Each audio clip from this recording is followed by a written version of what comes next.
रामराम शेतकरी मित्रांनो, मी संतोष रोडे पाटील, फळबाग सोबती योगेश मस्के सरांसोबत. आज आपण ताण तुटल्यानंतर शेतकऱ्यांनी काय निर्णय घ्यावा याच्याविषयी थोडीशी चर्चा करूयात. रामराम सर. राम राम. आता 2-5 दिवसापासून काही पाऊस चालू आहे महाराष्ट्राच्या बऱ्याचशा भागांमध्ये.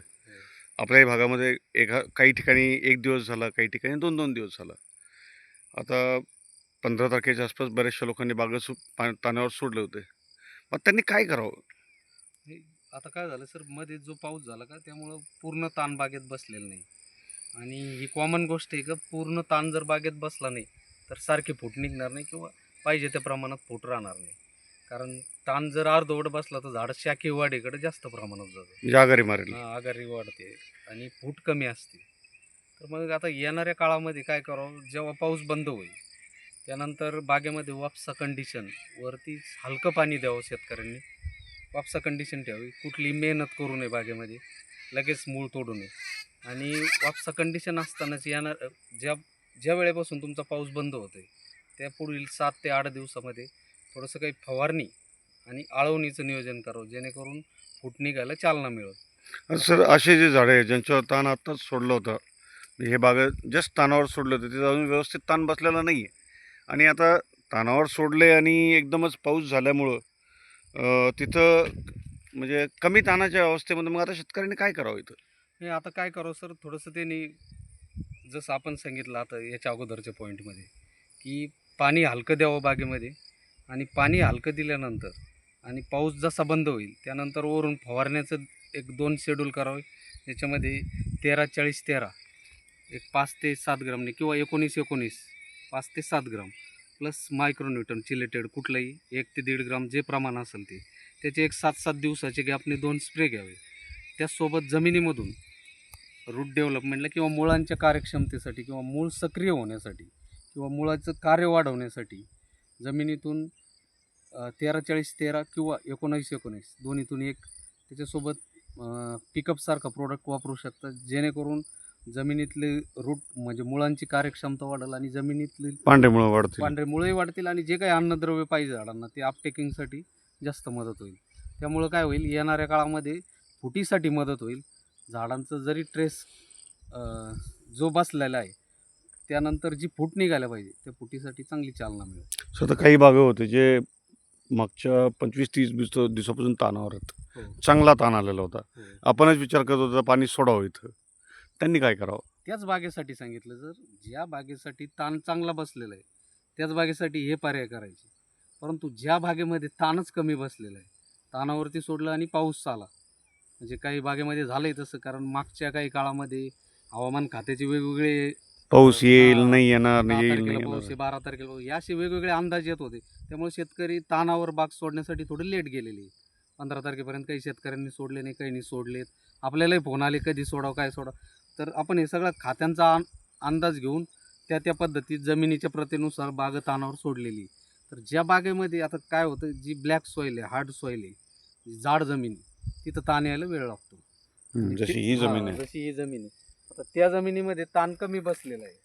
तर अशा जमिनीमध्ये ते शेतकऱ्यांनी काय करावं, ज्या जमिनीमध्ये आता ताण तुटला आहे, पाऊस पडला आहे, पाऊस 2-3 दिवस सारखा पडला म्हणजे 100% ताण तुटला असतो. आणि जिथं अर्धवट ताण बसलेला आहे तिथं शेतकऱ्यांनी थोडंसं एक 4-5 दिवस म्हणजे 3-4 दिवस पाऊस उघडल्यानंतर वापसा कंडिशन येऊ द्यावं. त्यानंतर सिजंटा कंपनीचं कल्टार म्हणून एक प्रोडक्ट येतो सर, तो भारी जमिनीला एक 10 ml डोस असतो त्याचा प्रति झाड, आणि हलक्या स्वरूपाची जमीन असली तर प्रति झाड 8 ml. तर त्याची आळवणी करावी आणि वापसा कंडिशनवर म्हणजे वापसा कंडिशनवरच बागेमध्ये पाणी ठेवावं. आणि कल्टर सोबत काही खताचा डोस वगैरे द्यायला पाहिजे का? 19-19-19 सारखं? नाही त्याच्यासोबत नाही दिलं तरी चालतो. पण त्याच्यासोबत जेव्हा तुम्ही कल्टर सोडाल त्यानंतर पुढच्या 20 ते 22 दिवसामध्ये 13-40-13चा स्प्रे व्हायला पाहिजे. आणि मायक्रोन्यूटनसोबत 13-40-13चा 10-10 दिवसाचे गॅपने 2 स्प्रे व्हायला पाहिजे, जेणेकरून चांगली फूट राहील बागेत. अर्धवट ताण जरी राहिला तर फुटीसाठी चांगली मदत होईल. आणि पाण्याचं आपल्या जमिनीच्या वापसा कंडिशननुसार नियोजन असावं. आणि मेहनत वगैरे त्यावेळेससुद्धा जसं आपण अगोदरच्या याच्यात सांगितलं, मेहनत वगैरे नंतर काहीच करायची नाही बागेमध्ये. आता ज्यांच्याकडे 2 पाऊस झालेत आणि आजही येण्याची शक्यता आहे, अजूनही सांगितलं 1-2-5 दिवसामध्ये पाऊस येऊ शकतो, त्यांनी तर आता मेहनत करून परत तानावर सोडायचा विचारच करू नये. त्यांनी सरळ आता हो आपला बाग फुटला आहे. हो त्याच याच्यानुसार निर्णय घ्यावा. आणि ज्या बागेत फूट कमी आहे, तिथं शक्यतो पोटॅशियम नायट्रेटचे स्प्रे व्हायला पाहिजे 1% म्हणजे प्रति झाड 10 ग्राम. त्यामध्ये चिलेटेड मायक्रोन्यूट्रन 1 ते 1.5 ग्रामनं आपण वापरू 909 सारखी गोष्ट हो. त्यात. आणि अजून एक शेतकऱ्यांना मला मेसेज द्यायचा आहे की जे आपण हे कल्टार वापरणार आहे त्याचं प्रमाण जास्त होऊ नये. कारण कारण कल्टारचे त्याचं नुकसान side पण effect असतं. भरपूर आहे. हम्म. कारण ते प्रतिवर्षी जर वाढलं वापरलं आपण तर झाडांची वाढसुद्धा खुंटू शकते. तर आपल्याला ती पर्यायी अवस्था आहे. पर्यायी अवस्था भारी म्हणून आपल्याला जमिनीत त्याला थोडंसं वापरायचं. प्रमाण हां. जास्त जिथं असतं ताणच हलक्यामध्ये. कमी बसलेला आहे अशाच ठिकाणी वापरावं.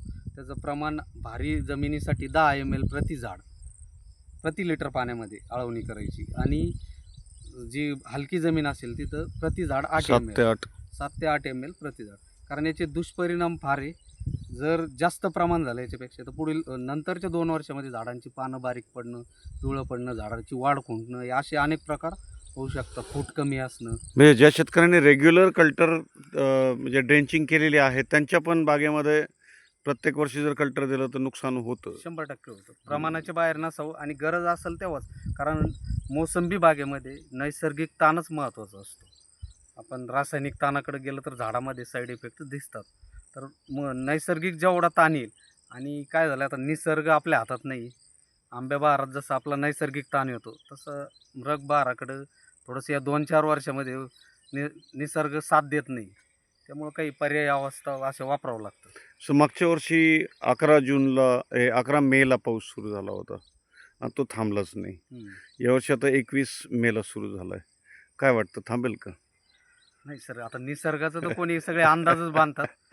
पण ज्या शेतकऱ्यांना आता ज्या अडचणी येतील किंवा सध्या ज्या अडचणी समोर आहे त्याच्यावरती पर्याय म्हणून आपण आज व्हिडिओ काढलेला आहे. त्याचसोबत ज्या शेतकऱ्यांचं ताणच तुटलेलं नसेल तर त्यांनी आहे त्याच कंडिशनमध्ये बाग समोर ताणावर चालू राहू द्या. कारण ताण जोपर्यंत 25-30% चांगला ताण येत नाही तोपर्यंत बागेमध्ये फूट चांगली निघणार नाही. आणि मग शेतकऱ्यांनी बहारामध्ये लक्षात 25-30% ताण भरपूर भरपूर होऊन होऊन जातो. जातो. कारण ऑलरेडी आंब्या बहाराचा माल आहे. हो.